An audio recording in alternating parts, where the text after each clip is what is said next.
Hey folks, here's a tutorial on good old 11.6a PPA 147. Find the area of irregular shapes. You're going to find the area of these shapes here, and then you're going to match them with the letters over here and take and put them in the spaces down here. Get it? Yeah, I'm sure you will.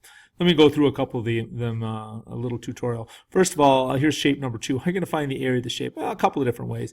First way is you could break it into this triangle here, this rectangle, and this triangle. So this is 3 across the bottom and 5 high, so 3 times 5 is 15. You divide that by 2, you got 7.5. Same thing over here. This is 3 times 5, 7.5. So then in the middle, you've got 4 times 5, which is 20. So you could add all those guys up and get 35 centimeters squared. You could also think about this shape here just filling in right here, taking it right off there and putting it over there. If you'd like to think about it that way, you can do that. If you do that, you know, you can figure out the shape as 7 times 35 like that, or 7 times 5 equaling 35 right there. So just a couple of different ways to look at it. This one down here, well, this one here, you're going to want to find these 2 rectangles. I think that's the easiest. The problem is you're missing some measurements. You've got this measurement and this measurement, but you don't have this measurement here or this one here.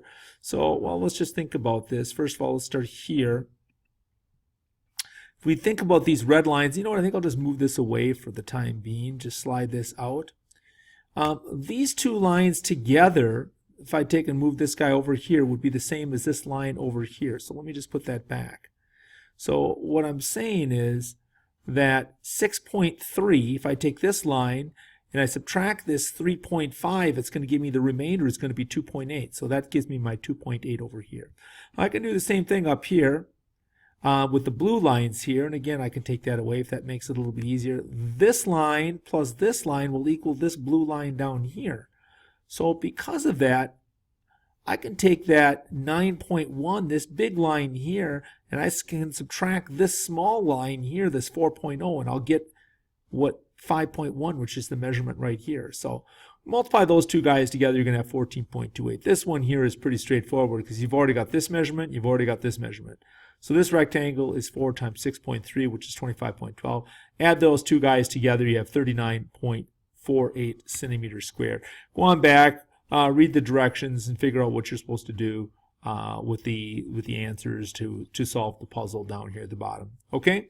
Thanks again. Enjoy.